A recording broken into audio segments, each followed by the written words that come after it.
मेरे चैनल को सब्सक्राइब करें और बेल आइकन को ज़रूर दबाएं। Hello everyone, welcome to my channel. मेरे चैनल में आप सभी का बहुत बहुत स्वागत है। मैं खुशबू गुप्ता आज आप सभी के साथ सीटेट का सेकंड पेपर जो कि दिसंबर 2019 को हुआ था, उसका सोशल साइंस या सोशल स्टडी, सामाजिक विज्ञान या सामाजिक अध्ययन आज आप सभी के साथ सॉल्व करूंगी। यदि आप मेरे चैनल पर नए हैं तो मेरे चैनल को सब्सक्राइब कर लें, साथ ही साथ बेल आइकन को जरूर प्रेस करें जिससे मैं जो भी वीडियो डालूं वो आप तक पहले पहुंच सके। चलिए स्टार्ट करते हैं।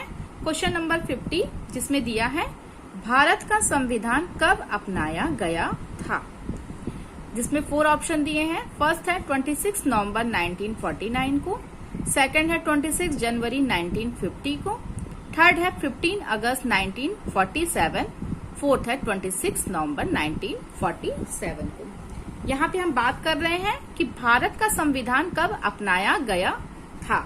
तो भारत का संविधान जो होता है वो लिखित और निर्मित संविधान होता है।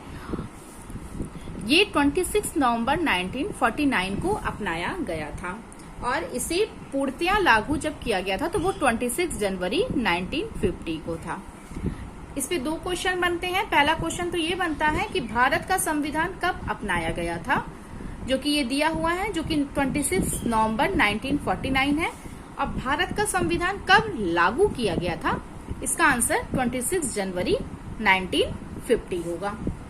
चलिए नेक्स्ट क्वेश्चन पे आते हैं, जिसमें है क्वेश्चन नंबर 51, जिसमें है निम्नलिखित में से किसने भारत की रियासतों को एकीकृत करने में निर्णायक भूमिका निभाई है, जिसमें 4 ऑप्शन दिए हैं। फर्स्ट है डॉक्टर भीमराव अंबेडकर, सेकंड है श्री राजगोपालाचारी, थर्ड है जवाहरलाल नेहरू, फोर्थ है सरदार वल्लभ भाई पटेल।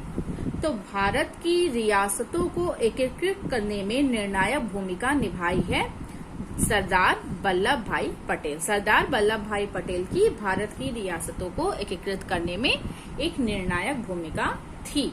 51 का 4th ऑप्शन जो होगा वो सही होगा। नेक्स्ट क्वेश्चन पे आते हैं। क्वेश्चन नंबर 52 जिसमें है निम्नलिखित में से कौन सा भारत के संविधान की समवर्ती सूची के मामले में कार्य करता है। तो भारत की जो होती है वो 3 सूचियां होती हैं, जिसमें यहाँ पे बात कर रहा है समवर्ती सूची की। तो जिसमें है फर्स्ट है केंद्र शासित प्रदेश, सेकंड है स्थानीय सरकार निकाय, थर्ड है केंद्र सरकार और राज्य सरकार, फोर्थ है राज्य सरकार और स्थानीय सरकार निकाय। तो समवर्ती सूची के अंतर्गत जो होता है वो केंद्र सरकार और राज्य सरकार दोनों के जो मामले होते हैं वो दोनों ही समवर्ती सूची के अंतर्गत आते हैं। तो 52 का 3rd ऑप्शन जो होगा वो सही होगा। नेक्स्ट क्वेश्चन पे आते हैं। क्वेश्चन नंबर 53 जिसमें दिया है निम्नलिखित में से कौन भारत की संविधान सभा में मौजूदा समिति के अध्यक्ष थे। तो फर्स्ट है डॉक्टर राजेंद्र प्रसाद, सेकंड है जवाहरलाल नेहरू, थर्ड है श्री राजगोपालाचारी, फोर्थ है डॉक्टर भीमराव अंबेडकर। तो यहाँ पे भारत के संविधान सभा में मौजूदा समिति के अध्यक्ष जो थे वो डॉक्टर भीमराव अंबेडकर थे। तो 51 का 4th ऑप्शन जो होगा वो सही होगा। नेक्स्ट क्वेश्चन पे आते हैं। क्वेश्चन नंबर 54 जिसमें है 18वीं शताब्दी में किसके नेतृत्व में बंगाल धीरे धीरे मुगल नियंत्रण से अलग हो गया।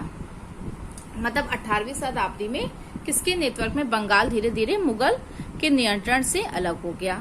फर्स्ट है अली वर्दी खान, सेकंड है बुरहान उल मुल्क, थर्ड है मुर्शिद कुली खान, फोर्थ है नादिर शाह।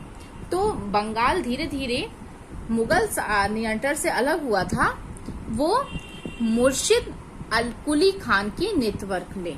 तो 54 का 3rd ऑप्शन जो होगा वो सही होगा।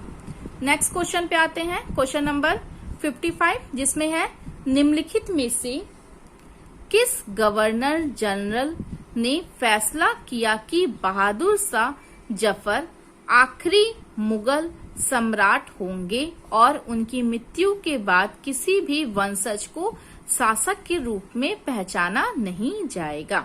कौन से गवर्नर जनरल ने ये फैसला लिया था कि बहादुर शाह जफर जो होंगे वो आखिरी मुगल सम्राट होंगे और उनकी मृत्यु के बाद किसी भी वंशज को शासक के रूप में मतलब नहीं पहचाना जाएगा, अर्थात उनके गद्दी पे नहीं बैठाया जाएगा। तो फर्स्ट है लॉर्ड कैनिंग, सेकंड है लॉर्ड कॉर्नवालिस, थर्ड है लॉर्ड डलहौजी, फोर्थ है विलियम बेंटिक। तो लॉर्ड कैनिंग जो थे वो गवर्नर जनरल ने यह फैसला लिया था कि बहादुर शाह जफर की आखिरी मुगल सम्राट होंगे और उनकी मृत्यु के बाद किसी भी वंशज को शासक के रूप में पहचाना नहीं जाएगा। तो 55 का ऑप्शन 1 जो होगा वो सही होगा।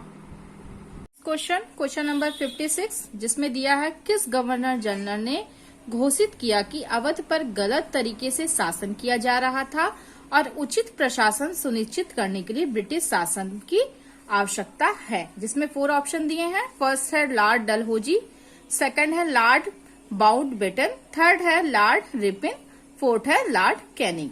तो लॉर्ड डलहौजी ने गवर्नर जनरल ने घोषित किया था कि अवध पर गलत तरीके से शासन किया जा रहा था और उचित प्रशासन सुनिश्चित करने के लिए ब्रिटिश शासन की आवश्यकता है। इसलिए 56 का फर्स्ट ऑप्शन जो होगा वो सही होगा। क्वेश्चन नंबर 57 जिसमें दिया है कानपुर के किस शासक ने खुद को पेशवा कहा था। किस शासक ने खुद को पेशवा कहा था। फर्स्ट है बाजीराव द्वितीय, सेकंड है बहादुर शाह जफर, थर्ड है नाना साहब, फोर्थ है बाजीराव प्रथम। तो कानपुर के नाना साहब जो थे उन्होंने खुद को पेशवा कहा था। 57 का थर्ड ऑप्शन जो होगा वो सही होगा। नेक्स्ट क्वेश्चन है 58 जिसमें दिया है कारखाने के विषय में पढ़ाने के लिए सबसे उपयोगी विधि होगी। कारखाने के विषय में पढ़ाने के लिए सबसे उपयोगी विधि क्या होगी।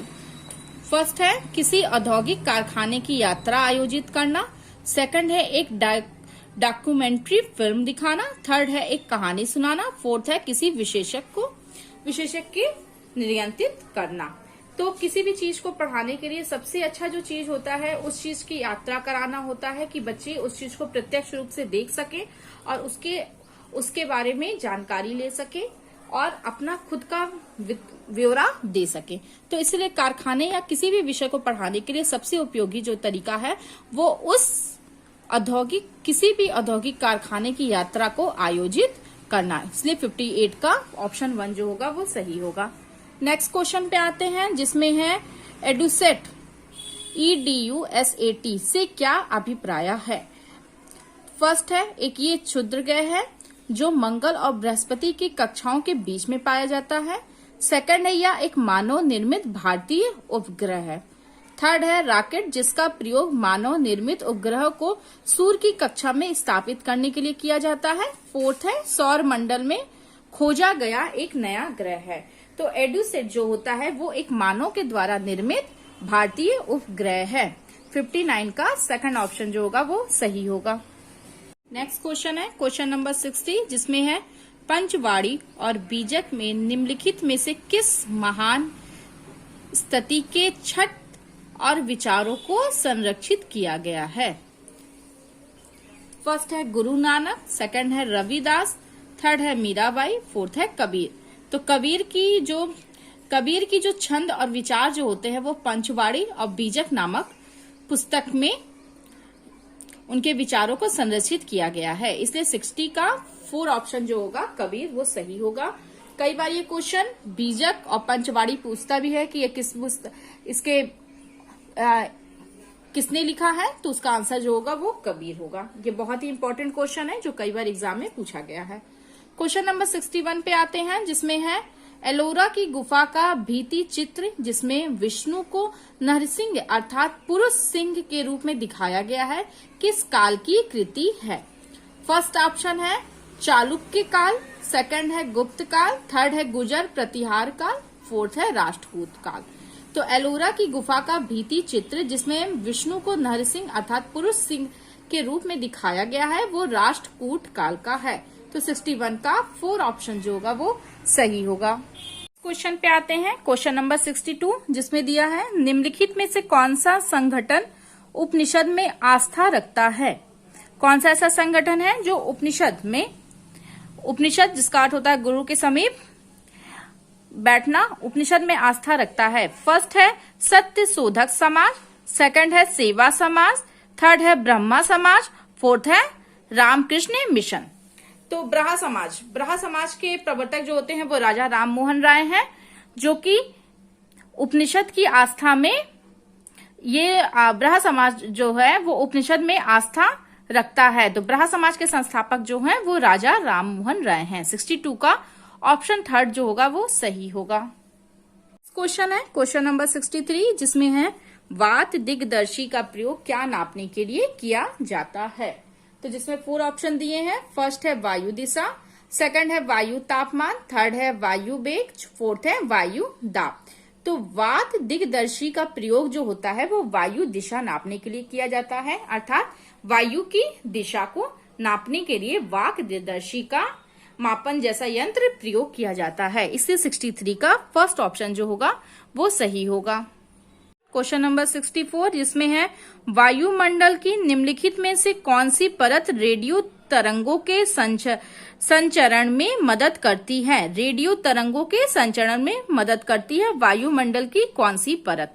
फर्स्ट है वाह वायुमंडल, सेकंड है वही मंडल, थर्ड है समताप मंडल, फोर्थ है मध्य मंडल। तो रेडियो तरंगों का प्रयोग जो होता है या रेडियो तरंगे जो होती है वो वायुमंडल के वायुमंडल में संचरण में मदद करती है। तो 64 का फर्स्ट ऑप्शन जो होगा वो सही होगा। क्वेश्चन नंबर 65 जिसमें दिया है पृथ्वी की विभिन्न परतों को क्रम में आंतरिक से बाहरीतम परत तक पहचानिए, मतलब अंदर से बाहर की तरफ।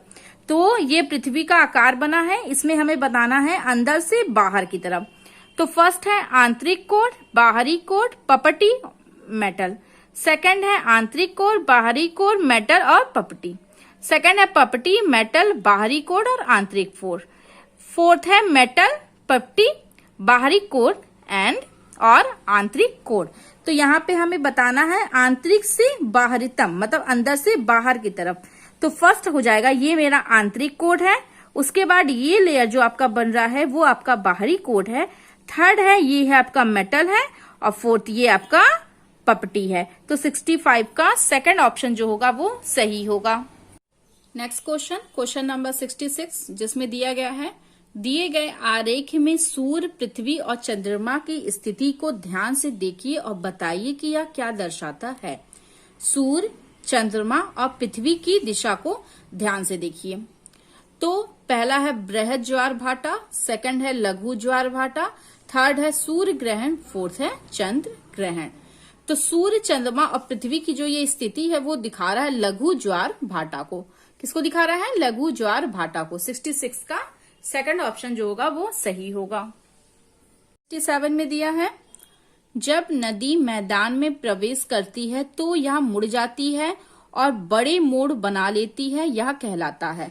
जब नदी जो होती है वो मैदान में प्रवेश करती है तो वह क्या करती है? पहले मुड़ जाती है और बड़े मोड़ बना लेती है, मतलब अपने जाने का रास्ता बना लेती है। तो यह कहलाता, तो जो कहलाता है क्या मतलब कहलाता है? फर्स्ट है विसर्ग, सेकंड है चाप झील, थर्ड है तटबंध, फोर्थ है बाढ़ का मैदान। तब जब नदी जो होती है वो मैदान में प्रवेश करती है तो वह मुड़ जाती है और बड़े मोड़ बना लेती है, या जो होता है वो विसर्ग कहलाता है। 67 का फर्स्ट ऑप्शन जो होगा वो सही होगा। क्वेश्चन नंबर 68 जिसमें दिया है अधिकांश दुर्गम क्षेत्रों में और आपदाओं के समय लोगों को बचाने और भोजन, जल, कपड़े एवं दवाओं को वितरित करने के लिए यातायात का कौन सा साधन बेहतर उपयोगी है? फर्स्ट है सड़क मार्ग, मतलब सड़क के द्वारा, सेकंड है जल मार्ग, जल के द्वारा, थर्ड है वायु मार्ग, वायु के द्वारा, फोर्थ है रेल मार्ग, रेल के द्वारा।